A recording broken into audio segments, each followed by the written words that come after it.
नमस्कार मंडळी. अगदी 14 वर्षाच्या नंतर आम्ही होळी पेटवत आहोत आणि 14 वर्षाच्या नंतर म्हणजेच आमच्या लग्नालाच झाले 14 वर्ष. तर 7 वर्ष मी मुंबईला होते. मुंबईला असल्यामुळे आणि रूम वगैरे छोटे असतात आणि जागाही छोटी असते. तिथे कुठलेही प्रकारचे सण वगैरे करायला आपल्या गावासारखे होत नाही.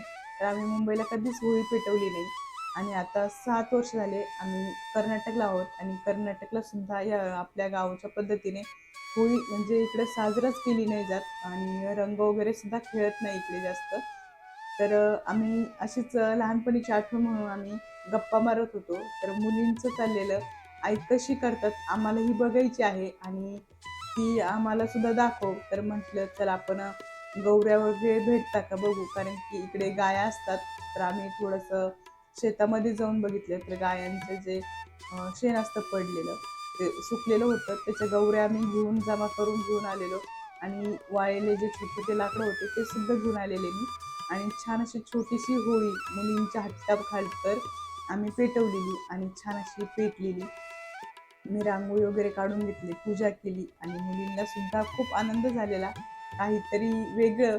आणि आमच्या 14 वर्षाच्या नंतर आम्ही सुद्धा होळी मुलींच्या आग्रहाखातीर पेटवली आणि आमची सुद्धा पूजा वगैरे झाली. मी नैवेद्य वगैरे बनवलेलं होळीला दाखवलं आणि मुलींना सुद्धा बघत असेल खूप आनंद झालेला. तर मोठ्या मुलीचं चाललं होतं, आई बोंबा कशा मारायच्या, म्हणजे आम्ही गप्पामध्ये सांगत होतो. तर त्याच पद्धतीने त्यांचंही चाललेलं, आम्ही सुद्धा असंच बोंबा मारणार, ते सांगा तुम्ही कसं मारणार ते. तर त्या बघत होत्या अगदी टक लावून का मी कशी पूजा करते, काय करते, कसे हळदी कुंकू वगैरे वाहते, सर्व अगदी टक लावून बघत होत्या. तर या पद्धतीने मी पूजा केलेली आणि नंतर त्यांना सुद्धा सांगितलेलं तर बाप्पा करा वगैरे. त्यांनी सुद्धा पूजा वगैरे केली, मस्त माझ्यासारख्या फेऱ्या वगैरे मारल्या. आणि नंतर त्यांचं चाललं आई याला शेकोटी का घी. म्हटले नाही, होळी या पद्धतीने असते गावाला. आणि सासूबाईंनी सुद्धा मग दर्शन वगैरे घेतलं. नंतर मिस्टरांनी सुद्धा या पद्धतीने म्हणजे 14 वर्षाचा आनंद जो आहे. लग्नाच्या आधी प्रत्येक मंदिरामध्ये घरोघरी अशी होळी पेटवली जातं. तर मी एवढ्या वर्षानंतर प्रथम लग्नाच्या नंतर पहिल्यांदाच होळी या पद्धतीने केली. तेव्हा म्हटले एक छोटासा व्हिडिओ सुद्धा होईल आणि कसा वाटला नक्की कमेंट्समध्ये सांगा. आणि छान अशी पेटलेली होळी, म्हणजे जे आहे छान पेटलेलं वाळलेलं लाकडं होते, बघत असाल.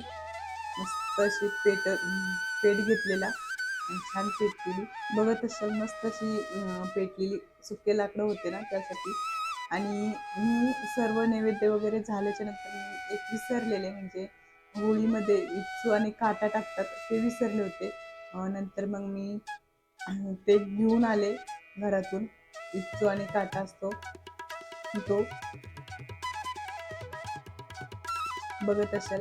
मी पिठाचा जो असतो आपण गावी तयार करत असेल, इच्चू आणि काटा मुलींना दाखवलेलं. मुलींचं चाललेलं कसं आहे दाखवा आई. तर मुलींना दाखवलं आणि इच्चूला काही जळायचं नव्हतं. तर 2-3 वेळेस खाली आलेला, नंतर टाकलेला. मी त्यातच नारळ वगैरे सुद्धा टाकलं होतं होळीमध्ये आणि मस्त सर्व जळालेलं होतं, बघत असाल. आणि कसा वाटला ब्लॉग नक्की कमेंट्समध्ये सांगा. आवडला असेल तर नक्की लाईक करा, शेअर करा, चॅनलला सबस्क्राईब करा. तर चला तर मग भेटूया पुढच्या व्हिडिओ संगत. तोपर्यंत स्वस्त राहा, मस्त राहा, नवीन व्हिडिओ बघत राहा. बाय.